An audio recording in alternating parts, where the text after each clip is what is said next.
Welcome to Zen and the Art of Real Estate Investing. What if you could learn from experienced real estate investors, find out what got them to where they are now, get insight into their daily habits, and take these insights to inspire your own growth? Each week, Jonathan Green shares an in-depth look at the mindful approach to real estate investing.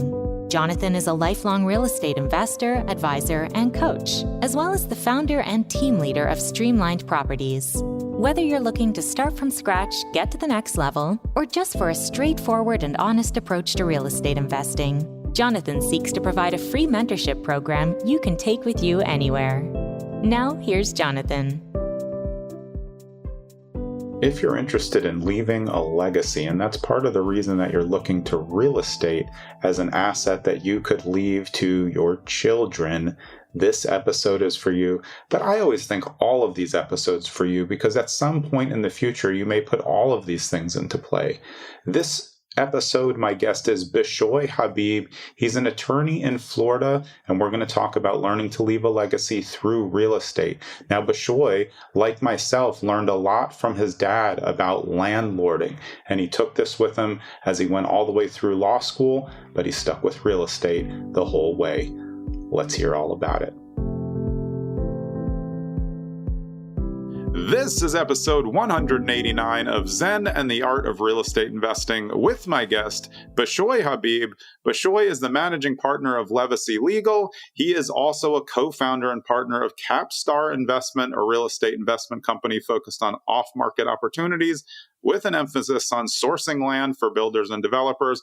Also the co-founder and broker of CapStar Real Estate, an entrepreneurial real estate brokerage in Tampa Bay. Bishoy, welcome to the show. Thank you so much for having me, Jonathan. Yeah, it's always great having people with the attorney background in there. We've had you're probably like 5 or 6, including myself. But I think I've found, and I want to get your take right away, even though you're still active in both, don't you think having the legal degree really helps you when it comes to just real estate negotiation? Yeah.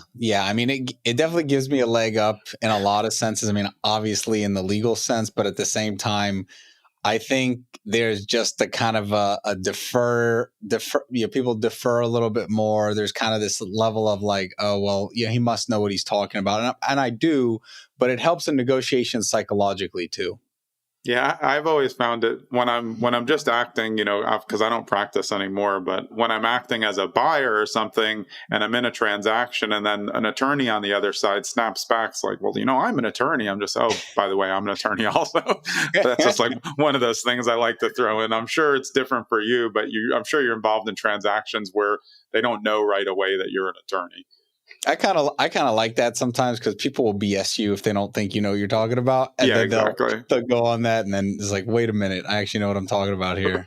Yeah. Well, I know you, similar to me, how your dad introduced you to real estate. What's your first memory of real estate and what interested you about it when you were younger?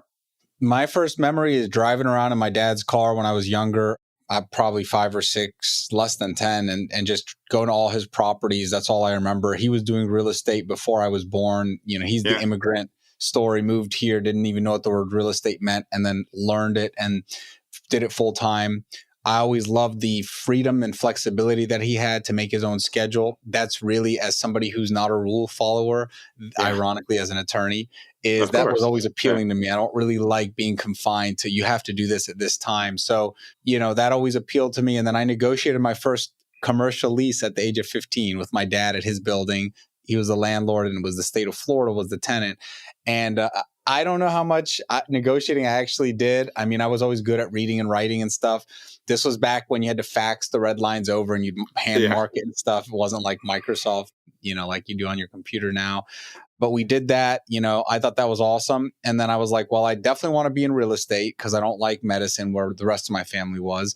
Yeah. And I want to make my own hours. And I like just having unlimited potential in terms of what I could earn and also passive income. I understood that concept in middle school, basically. So I decided to go into real estate. Didn't know I was going to be a lawyer.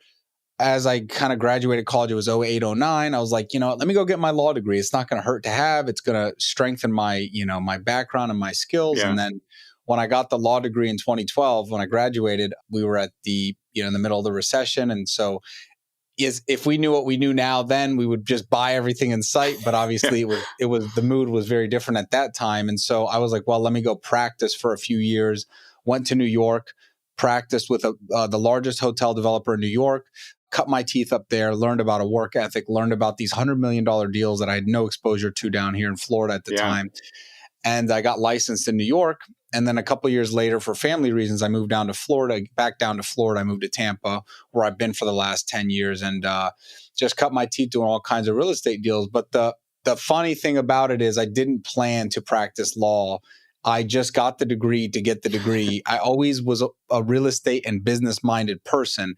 Yeah. And now I just kind of 5, 6, 7 years in, I'm just like, well, wait a minute. Like, I'm getting good at this. I know I'm helping people. I know I'm adding value to people because I see it every day, and I'm making them more money and I'm saving them more money. And so I was like, well, let me just combine it. And it turns out that became my biggest strength as an investor-friendly attorney that understands both sides of the table. I think that gives me a leg up on a lot of attorneys.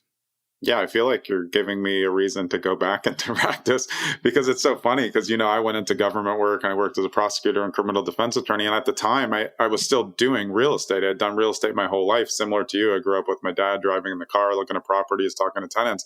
But I never, even though property was my favorite class in law school, I never really sat down and thought like, hey, is there money in real estate? Because I wasn't thinking bigger, because I grew up with a dad, maybe similar to you. These were all single family homes or little small commercial assets. So I didn't really know what syndications were. I didn't know you could buy, a 200 unit apartment complex, because my dad never thought like that. He'd had a lot of properties, but none of them had that many units.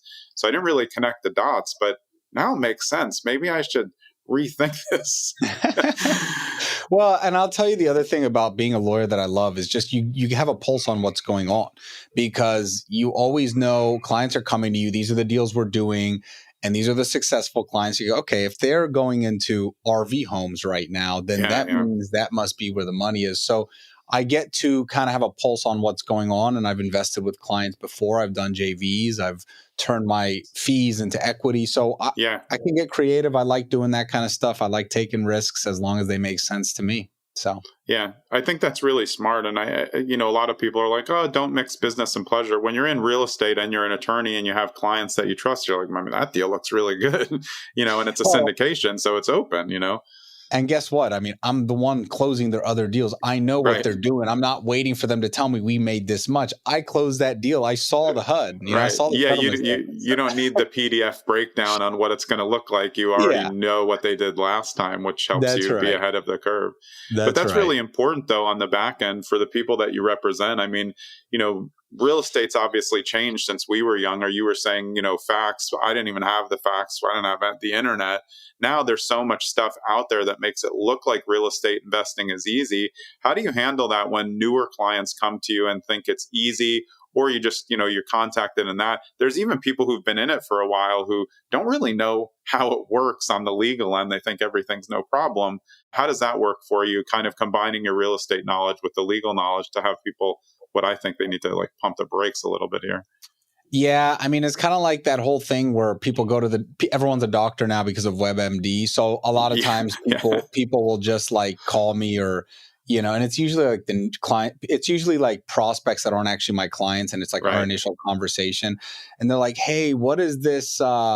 And I'll fill in the blank. I'm like, what is it? And they're like, oh, this thing, you don't know about it? And I'm like, what are you talking about? They're like, oh, I read this online. I'm like, listen, I've closed over 1,000 deals. I know what it is. Like, that's not a thing. I'm telling you, that's not a thing. Yeah. The one thing that drives me nuts, I'm just going to put it out there, is the allodial title thing. Oh, okay. I don't know if you've heard about that. Tell us about that. No, because that's I feel like I've heard about everything, but I'm going to like this one.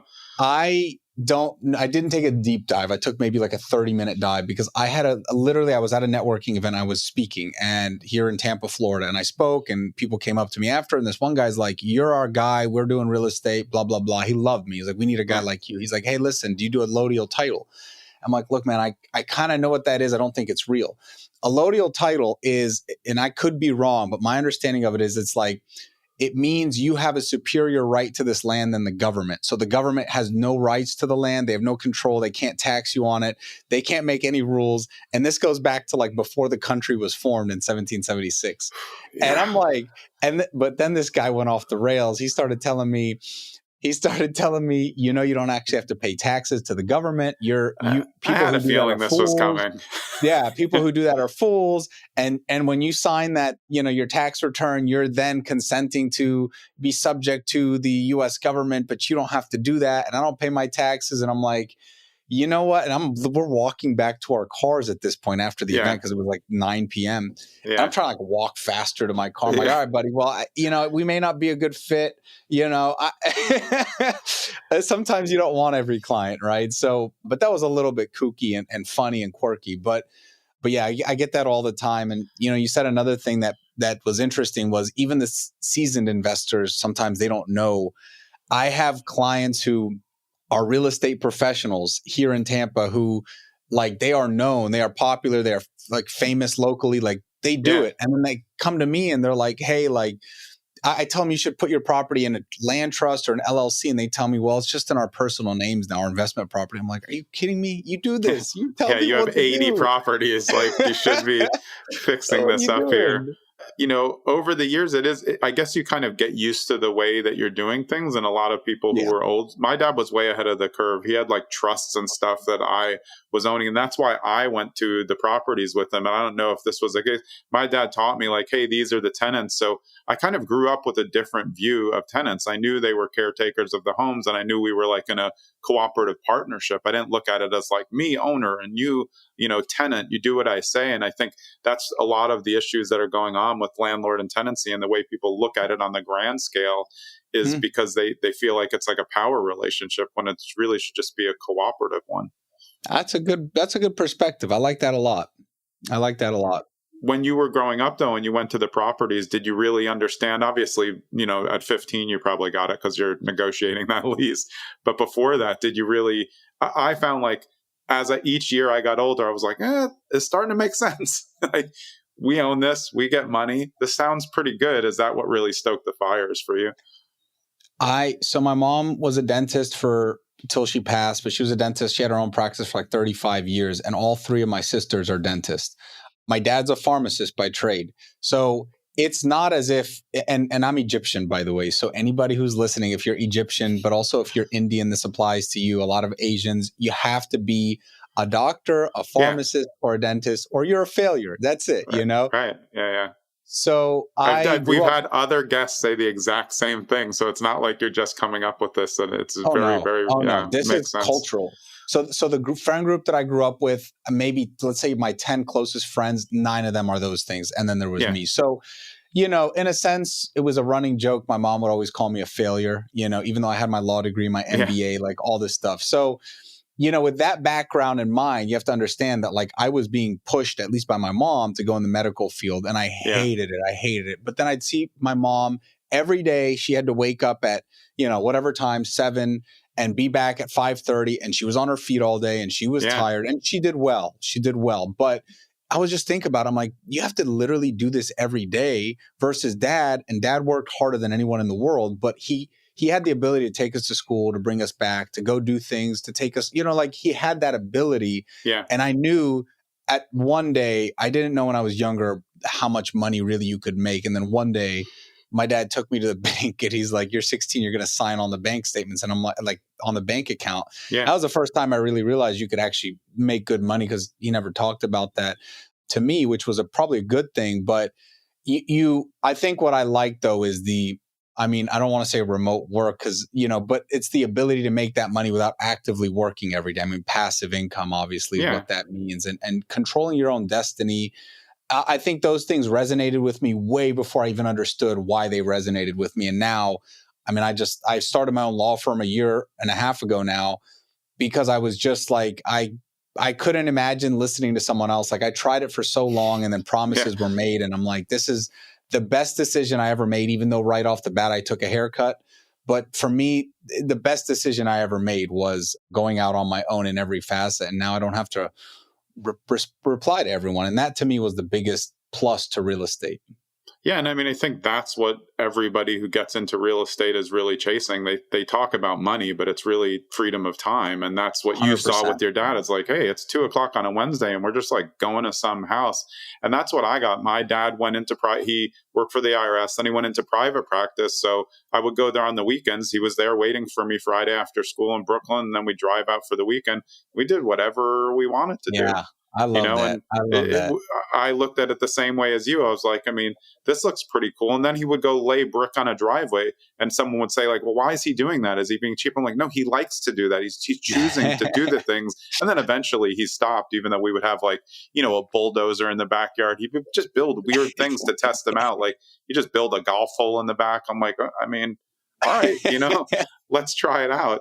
It's interesting though, because that cultural thing is so relevant to other guests that I've had on. That so your parents wanted to make sure that you were set up for the long term. When you were so into real estate, were they both trying to keep pushing you back? You did get the law degree, so I mean, like, how can they complain after that? My dad always, I will say, he always had the foresight or the vision to understand that mentality was not the right mentality. So he never one day of my life pushed me to do that. And I'll always give him credit for that, because he might be the only parent in my upbringing that felt that way. My mom was very traditional, and she just that's what they were taught. And the reason for it is because back in Egypt, where we're from, the way it works is bizarre, by the way. I'll explain this to you because it's going to blow your mind. Yeah. You don't really choose what you become as a career. So everybody after high school takes one standardized test across the whole country, like millions of kids. Mm-hmm. And whatever you score on that test is where you go. So if you score in the 99th percentile, historically, that would put you as a pharmacist. 97th would put you as a doctor. 95th would put you as an engineer. And like, if you scored in the 70s, you'd be a lawyer. And that's why they thought, I'm not making this up. I think it's still this way, but I know for a fact it's historically. So now you can understand that they came to this country and they just thought like, those are the things. And truthfully, those are good careers. Yeah. The problem is it limits you. I have way too many friends. I mean, I have 100 people I can name off the top of my head that are all those things, doctors, pharmacists, dentists. And there's some of them that are smarter than others, but for the most part, they're very limited in what they understand and what they're willing to do and how they comprehend and assess financial investments and things. And I'm not knocking them because they save lives, right? They're doing way cooler things in some sense, but you talk to them and I'm just like, I'm so glad I did not turn into that, because that just doesn't suit me and my personality. So it's good for some people, but I'm a more aggressive, more risk taker. And I just like the hustle and bustle of closing deals. So it made sense for me. Yeah, I mean, I think that from what I've seen in doing so many interviews and my friends, the immigrant parents have a scarcity mentality because where they came from or when they came to America, it was like, no, we have to make sure like we're going to provide. So like it really comes from the greatest place ever. I want to make sure my kids are going to be set forever. But from the kids of immigrant parents, it's always like I found, again, across the interviews that a lot of them had to kind of do a proof of concept first. They were either a dentist or a doctor, and then they're like, I'm going to try some real estate. And then they have a couple, 2-3 deals. And then the parents were like, oh, wow, like you just made 3 times as much as your doctor salary? Yeah. Yep. And you did it in a quarter of the time? Yep. And now you're doing, taking the law and also doing real estate. So you're able to help people. I think it's really interesting, but it is hard to get through when you have all the friends who are like, hey, look, it's doctor or pharmacist. It's funny that lawyers like a C. Yeah. No, honestly, it's pretty low down there. I was kind of hurt or offended when they told me that. That's awesome. Well, when you started to get into real estate on your own, what assets were you looking at to buy when you kind of got started on that end? My journey is a little different because of the family ties. So I started investing as soon as I started making any money, and it was in passive investments like limited partnerships, which has been the majority of my investments to date. Great. Because I was basically the group that I ended up working for in New York, we were investing with that group beforehand. And so there was kind of a connection there, and that's how I ended up there. So I would say from college, I mean, all the money that I had saved up, I would put it in these limited partnerships. It could be a syndication. It could be a fund. It could be just straight equity. But I was investing in these major hotel deals as I don't want to say 15. I graduated high school at 16. So 16, 17, Yeah. 18.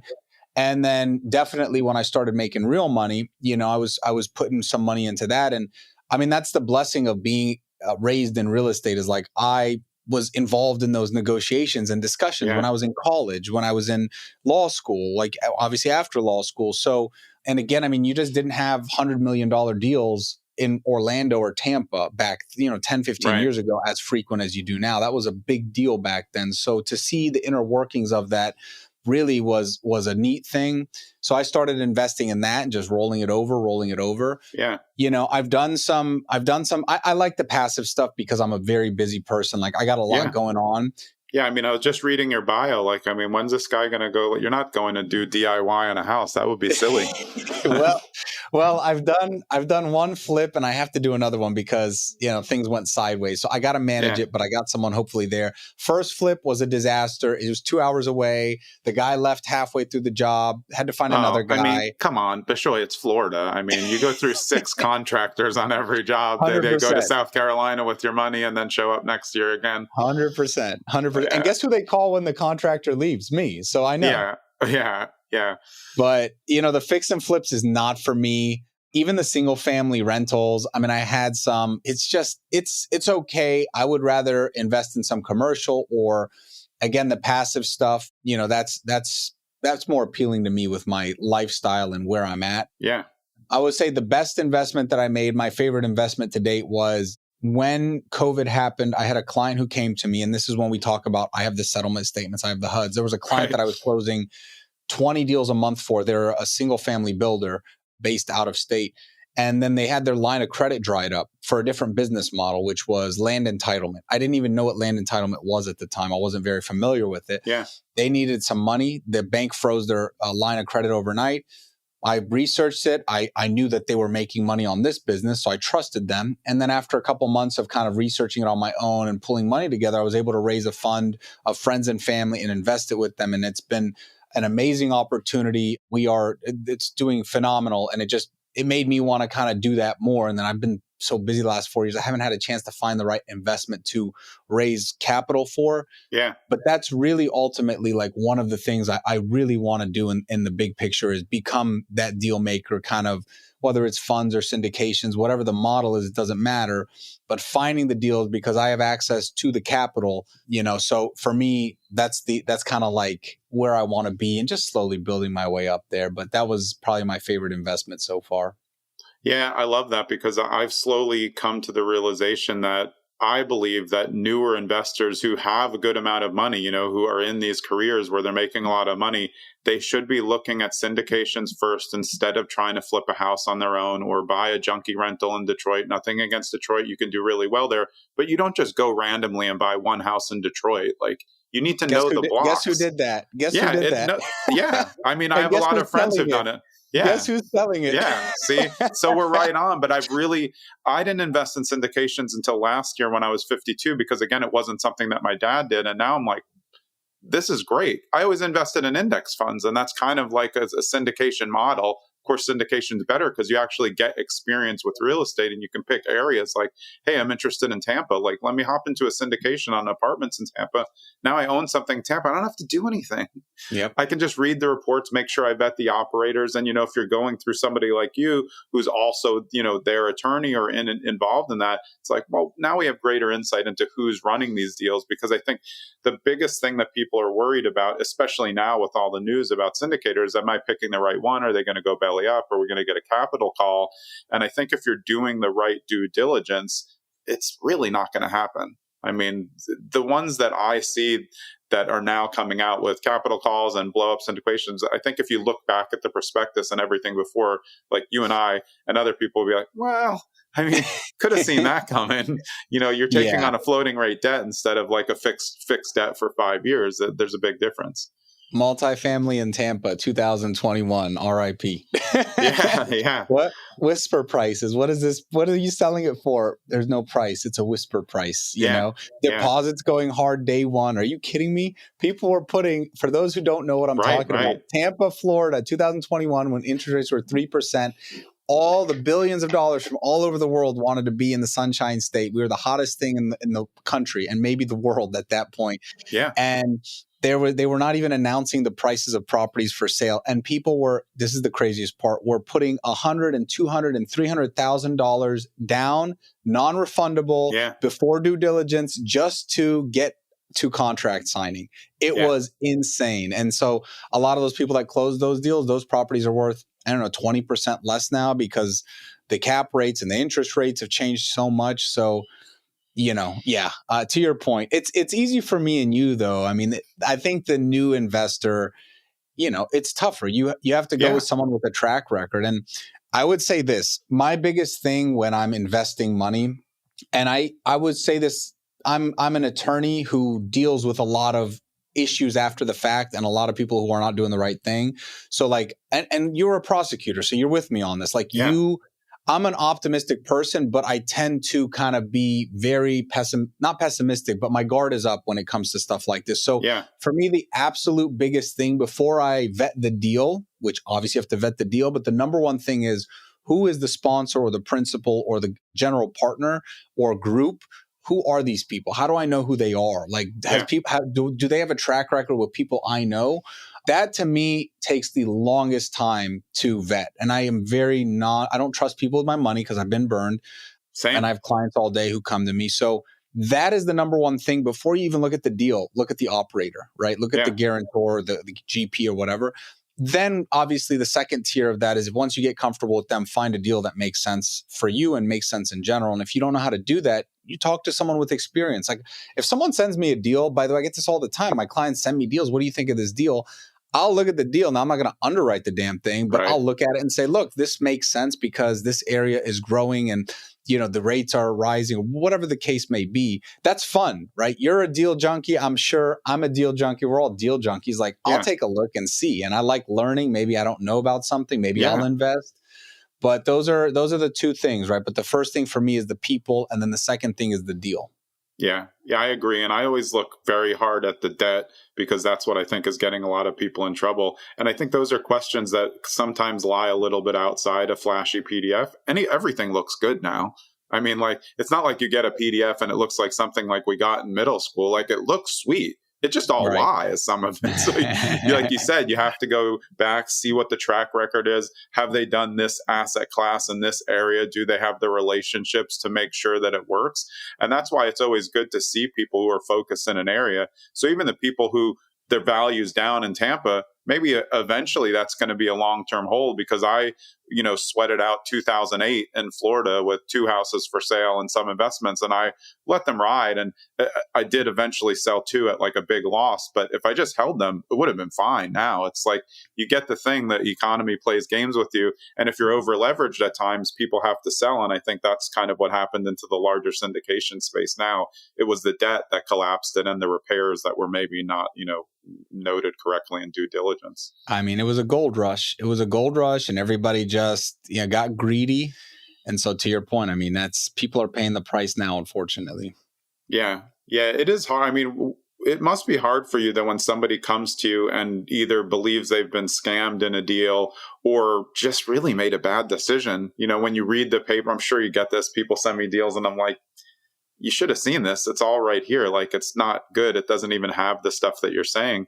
How do you handle that when you know a lot about real estate, but it's actually like the client, it's just like, you should have seen that one coming. Or we know from being attorneys, like if they're bankrupt, like we're not getting money. They're gone. I would say there's 2 different categories. And the one category is if someone's been scammed completely. Obviously, I hate that, but I love that case because we are going balls to the wall. We are going to, I mean, you're a prosecutor again, like you feel this more than I do. Yeah. So if it's a scam city, come on over. Like we will find this person. Now, obviously, always the question right after that is like, what are we getting out of this, right? Do they even have anything that we could go after? Right. But is there something we can get? A lot of times they do, though, because scammers are running different things. So there's another pocket somewhere, and that's where it gets fun. Yeah. So that's one aspect. Now, the other one is a little bit more painful. Someone comes to me and it's not like they've been scammed. It's just like they made a really stupid decision and it's very obvious. And it's like, you should have got some paperwork in place before you sign this, before This you wired napkin. someone before you wired someone $500,000 on a handshake agreement, that there's no way to like, it's your word versus his word, you know? So those are a little bit tougher. Like I have a doctor in mind like a client of mine that's a doctor, and I don't know what he's making. He's probably making over $1 million a year on his W-2. So he doesn't really care, but it was $500,000 that he sent to someone, and they said they were going to do something and they didn't. And it's like, it's not even black and white though. It's gray. And I'm like, I don't know. I mean, I could help you, but again, like it's kind of on you, so that's always a tougher. So let's give some action points to the audience here, right? Yeah. First of all, we gave you kind of some due diligence advice, but if you're going to enter into something with someone, make sure it's all in writing, right? Number one, make sure it's in writing. You would think you don't have to tell people that, right? But you really do, because people, it's like, well, I think people want to trust people. So they're like, they just seem so solid. But like, if someone's offended by you putting something in writing, there's a reason. Oh, yeah. Oh, yeah. We could talk about that all day. But yeah, I mean, honestly, the most charming people are the ones, again, I'm not saying charming people are bad, but you just got to be careful. And the older I get, the more cynical I become, because that's how life makes me. Yeah. Yeah. Well, if you have two people pitching you something, and one is pitching you the numbers, and they're just very like straight faced, and it's just like about the product, and they have it, and there's somebody who's just like really flashy and engaging. I always want the nerd. I really do, because I'm a nerd. Like I just want somebody that I can feel more, that I can trust. And when you say, hey, where's the documents? I'm like, here's the documents, and here's our end, and here's how much we have in the deal. Whereas if you ask somebody and they can't answer the question, that's your first sign, like just stop, right? And you know what else you said? Flashy. Yeah. That's my red flag. Well, I mean, again, you're in Florida. Yeah. I am not, I have nothing against nice things, but just beware when you see flashy things. I'm in Florida. So, that's always, it's the people that got it that don't brag about it, and the people that don't got it, they act like they do. So that's my experience. And by the way, I'm right more often than I'm wrong on that. Yeah. And that goes back to, though, like you said, your dad came here, didn't know anything about real estate, started doing real estate. My dad came from nothing, started doing real estate, but was also an attorney. But I think when you look at that, it's the millionaire next door philosophy. It's like the people who are really crushing it in real estate, they're not on TikTok. They just don't have time. They don't care. They don't even know what TikTok is. And there's nothing wrong with TikTok. It's actually, I mean, I don't like it, but it still has relevant information on it. It's just like the majority of the investors who've crushed it their whole life, you don't know who they are. And if you saw them like outside, they would be in shorts and a t-shirt and like Crocs. They don't care. 100%. That's actually the exact avatar. So, I mean, listen, like, take it from me. Like, I know the insides of what these people do and trade, and, maybe not their net worth, but pretty close to it. And I'm like, and I respect it, because it's exactly, you nailed it. That's how my dad was. That sounds like that's how your dad was. It's funny. You talk about the social media thing. I agree with you. The people that are on there, for the most part, I don't really trust them. But earlier this year, I made a commitment to jump on there. I had a personal Instagram, but I was like, you know what? I need to get on there professionally to get myself out there. And so it's been good in that regard. But I think you can kind of tell, like, I'm not on there saying I'm the best. I'm on there saying, hey, this is some good information for you. Right. If you need more advice, reach out. So it's a you can kind of tell who's on there, capping, as we say, versus versus like who's just out there to give you, some good tips and build their brand, which is really what I'm trying to do at the end of the day with the social media stuff. I mean, that's the way the world is going, but just don't believe everything you hear. That's all I'm saying. Don't believe everything you hear on people talking about what they've done. Yeah. And look, most of it should be verifiable. I know that people think it's not hard to find, but we know as attorneys and people who can just use the internet, like if you tell me that you own 20 properties, I can look them up on a public site. And if I don't see them, and now all of a sudden now it's in an LLC. Great. Tell me the LLC's name. I don't want to tell you that. Well, but I can find out, because I can just reverse search the address and see what LLC owns, and then run the LLC to see how many properties you own. Like, I'm going to find you. It's not hard, and I think that part, I like social media. I really think that it has helped a lot of newer people who never thought about real estate investing get interested in and realize, like, hey, wait, this is something I can, do on the side and then get to a level where maybe I can replace my income. And I've had a lot of guests on who really didn't know about it until they saw, something on Instagram, someone who kind of felt like them, who was crushing it and was just not pitching that they had something. They're just saying like, hey, here's how I started flipping houses. And like you were saying, I think that's the difference. It's like, are you just trying to give people advice that can help them? They know where to find you. It's all in there in our bios, so they can click through. But that's much different than, if you want to get into this syndication, you have 1 hour left before it gets going. Like, I'm good. I'm going to go do something else. Yeah. High pressure tactics. Be careful. Yeah, absolutely.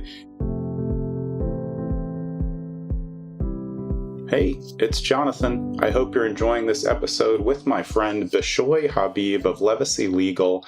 On this brief interlude, I want to give you an update. For years, I've been threatening that I'm going to roll out a coaching program. I never did it, but it's finally happening. In January 2025, Zen and the Art of Real Estate Investing is launching a very small scale and curated coaching company. There's only going to be 10 slots available, plus 2 scholarship options. So be on the lookout on our social media and on our website for information dropping soon as we get set to launch Zen and the Art of Real Estate Investing, the Mindful Approach, coaching in 2025. Let's get back to Bishoy. In terms of what you guys do in the law firm with real estate, who are your main clients that you're representing, and what kinds of deals? Yeah, so I'm in Florida. So anywhere in Florida, a lot of what we do can be done virtually. So even if you're not in Tampa, that's not an issue. Or even I have a lot of out-of-state clients and even some international clients. Me personally, I focus on real estate transactions. So that could be buying and selling, that could be leasing, it could be joint ventures, development, and then lending as well. So I work with a lot of lenders. Some of them are banks that some of them are private lenders, some of them are family offices. So kind of anything in the real estate transactions. I also do kind of ancillary stuff. So like I have clients that most of my clients have other businesses, right? They're not just real estate. So I help with the business side if they need agreements in place, if they're merging with another company, employment stuff. So I'll do that. I have a litigation department as well. So we handle litigation. We have an estate planning team because it all kind of folds in together, and it's usually the same client going through a life cycle. So as the market has turned down, we have seen an uptick in the litigation. My litigators are much busier now than they were a year ago. So those are kind of the things that we focus on here at Levacy Legal. Yeah. And I think, litigation in terms of real estate, I learned a really good lesson. I was a prosecutor at the time, and I was doing a partnership flip 50-50. I was the money, they were the work. And they just started like buying stuff on the credit card. So I went to one of my attorney friends and I was like, I want to sue them. I want them to go to jail. I'm a prosecutor. And I already knew like I wasn't going to be able to prove anything. Like I gave them the credit card. So like, what am I going to do? It's going to be very hard to prove.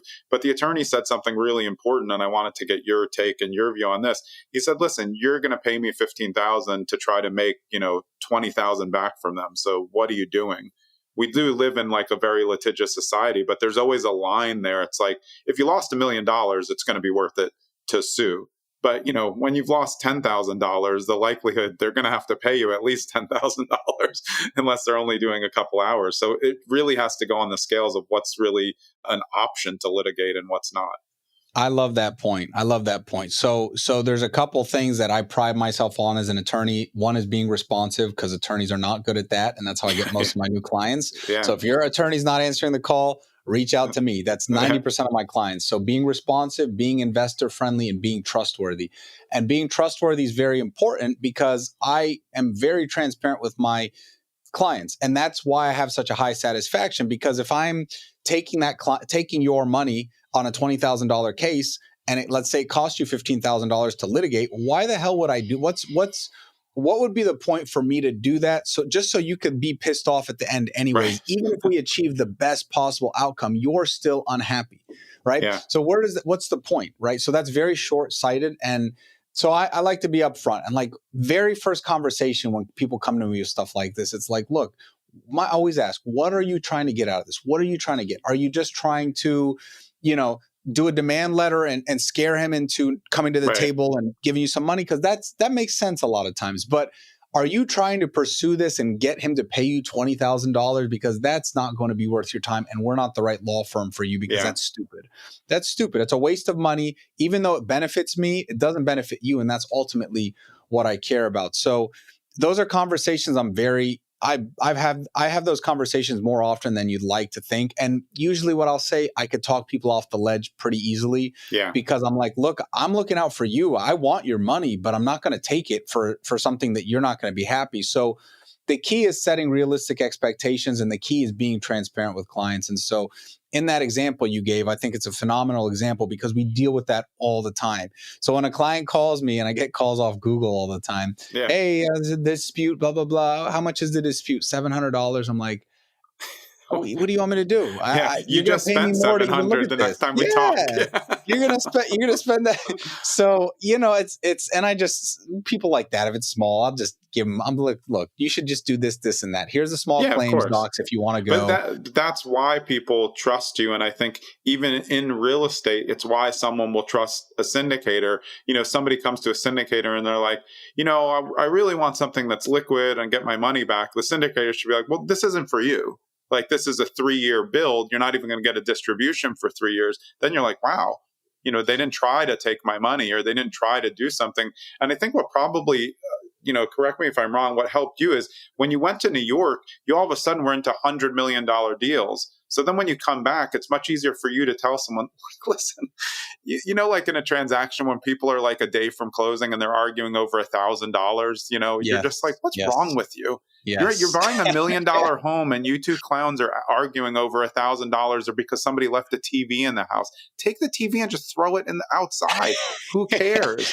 You had the perspective early though to know like, wow, 100 million. So then you go back to smaller deals and you're like, come on, guys, like let's get this together. And that's been my transition. I've done a ton of residential deals. What I found is that's very emotional. I've been at closings Friday, 7 p.m., 8 p.m., waiting for the wire to hit or waiting for someone to sign, and they got the moving truck ready and they're crying. It's a family with little kids at the closing table. And I'm like, and by the way, what we make on those deals is a fraction of what we make on the commercial. And I'm like, I'm a very sympathetic person. I really am.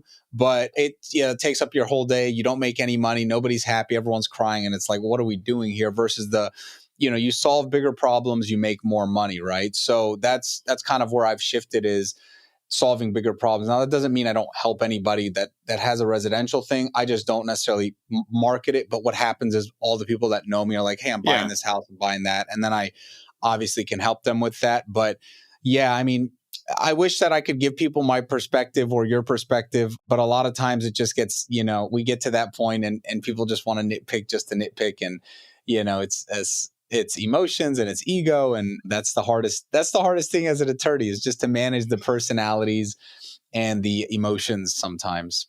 Yeah, I don't know if there's a field like real estate where deals can fail because of ego much more. Like real estate is so ego based, the more that you, even on the largest scale, you can see $100 million deals. And I'm like, I think they looked at me funny over the table. Oh, it's way more. So smaller deals are emotion, bigger deals are ego. Yeah, and right. They're Big different ego. things. They're different things, but it is very much ego. Because guess what?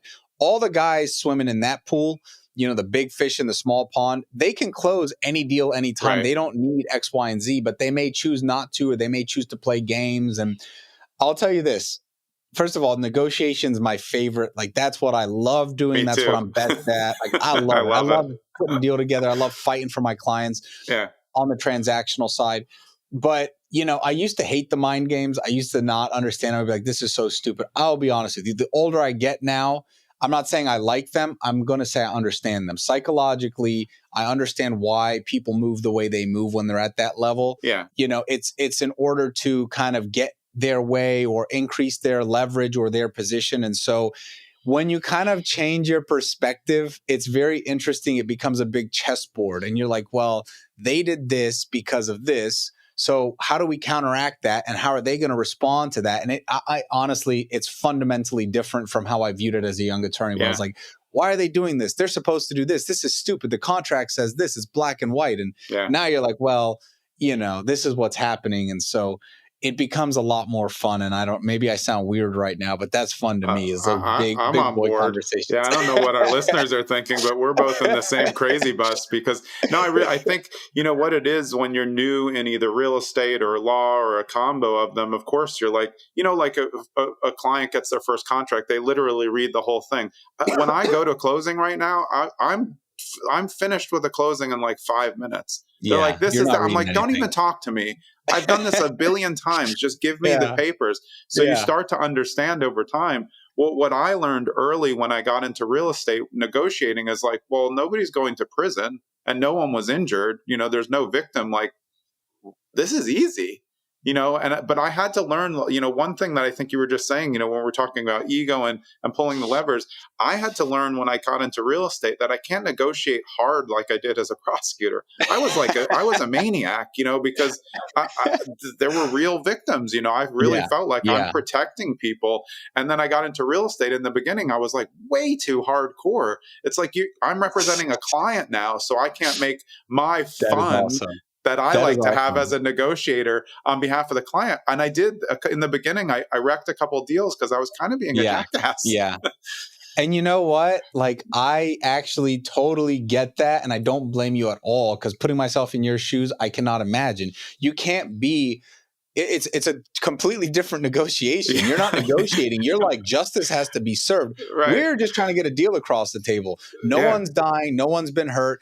And so it's like, I always tell people I am a deal maker. That's what I pride myself on. I'm not a deal breaker. A lot of attorneys are deal breakers. And again, I think you're very justified because of your background and you have a learning curve there. But a lot of attorneys just don't tolerate any risk. And that's a very different situation. So they may just say, well, I don't think you should sign because this, and that, or we need these terms that are preposterous or else my client's not signing. It's like, what are you talking about? This is standard. This is common practice. Like, there's risk involved. And so I always like to have the conversation with my client too. I'm not telling you what to sign and what not to sign. I will pretty much never do that unless it's egregious, which it almost never is. Yeah. But what I will do is say, look, here are your risks.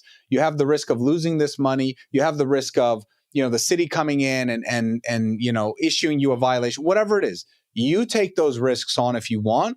Maybe we can negotiate somewhere else to compensate for those risks. I'm not telling you to take that risk on or not. That's not really my job. If you ask my opinion, I'll give you my opinion. But as an attorney and as a counselor, it's just putting it out there and you make those informed decisions. So risk is not the enemy because we don't make money without risk. You just have to understand, are you getting a good enough return to justify that risk? And can you sleep at night? Can you stomach that risk? So that's really what it comes down to with the negotiation side.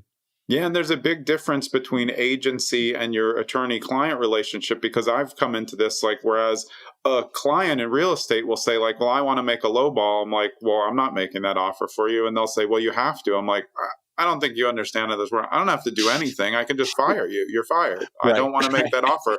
It would embarrass me as an agent. You're a broker as well. Like, I can't make that offer because it's stupid. You don't have any basis to make it. You're just making it to make it. And it's been on the market 3 days. So, like, there's no good reason to do it. So I can just say no. But as an attorney, I think, attorneys have to know, and we know this, and I know this from what I was saying, like, my job is to represent the client. So as long as the client's acting in good faith, I have to go and find what their wishes are and try to accomplish them. Because a lot of times what they're really trying to close, it might not be the best deal, but like, they're really desperate. They have to move and we have to make some concessions. And that's where us as attorneys and as conduits to any type of real estate deal have to kind of look around. Like you said, if you want to be a deal maker, you have to be the one who's sane.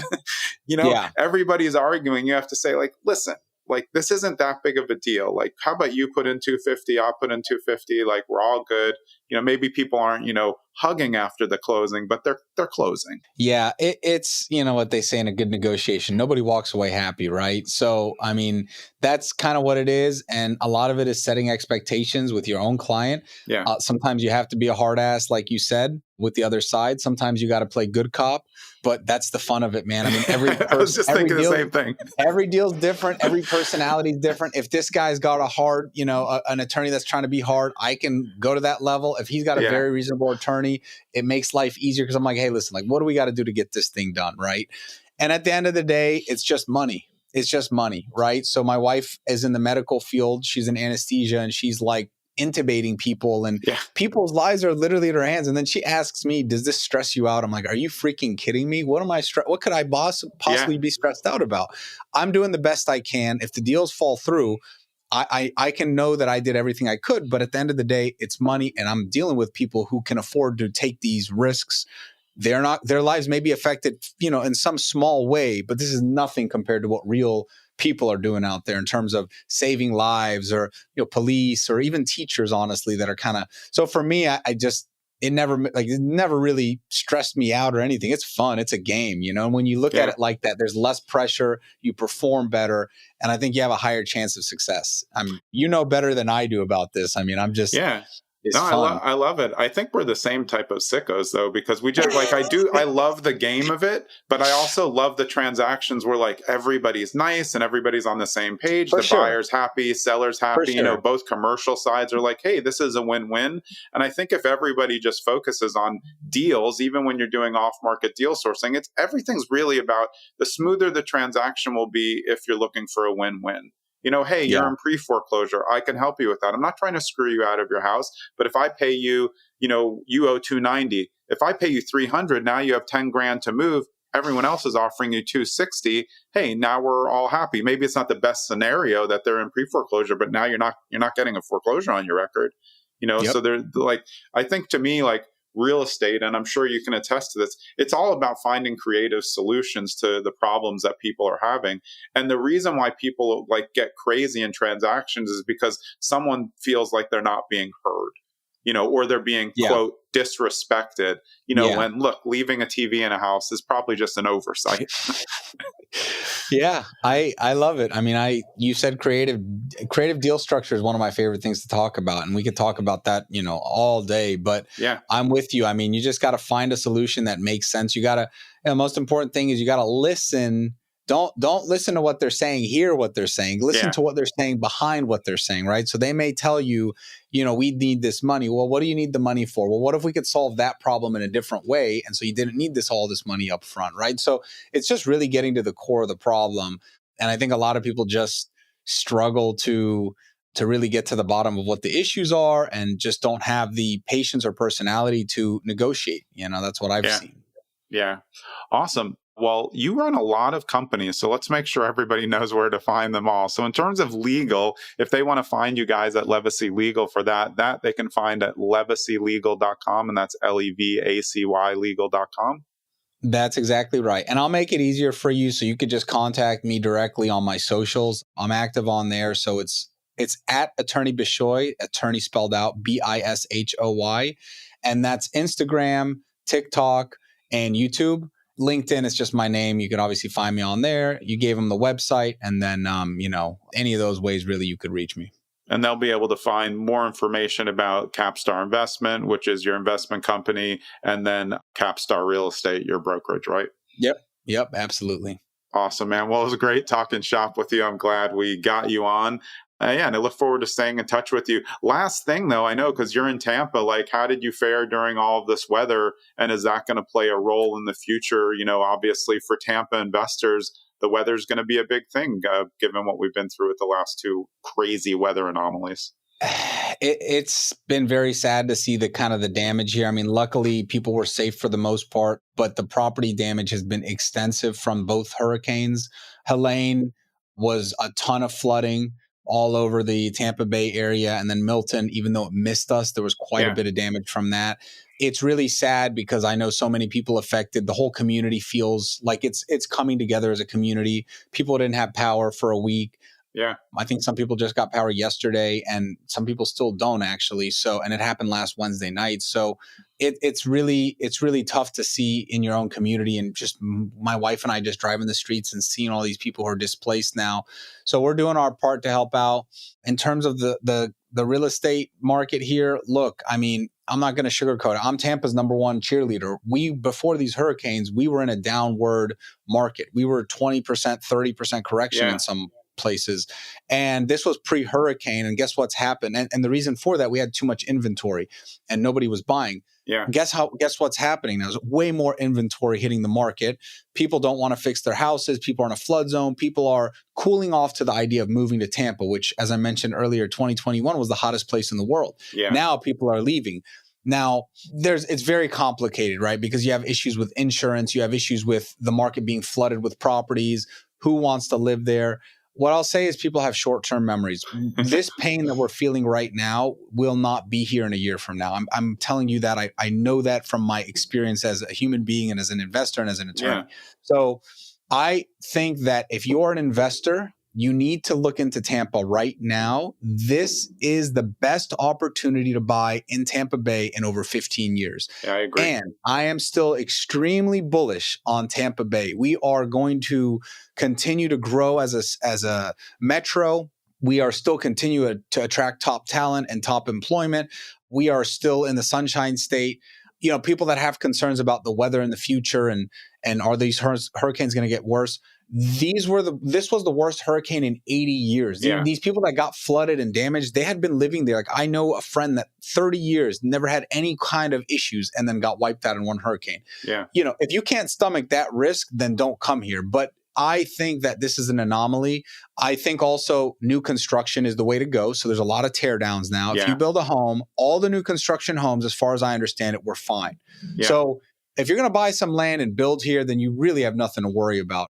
So the opportunities are plenty. I'm telling you. I mean, we're looking actively. So I would say the next 3 to 6 months, look in the Tampa Bay area. If that's something you want to do, there's plenty of opportunity. If you're looking, give me a shout and I can kind of point you in the right direction.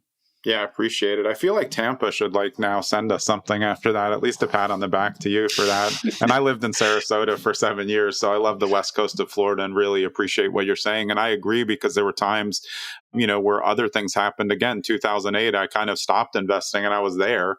It's like I could have just bought a lot of stuff then and just let it marinate for a little. You just have to know what you're getting into and know that there's going to be a little infrastructure delay to get back.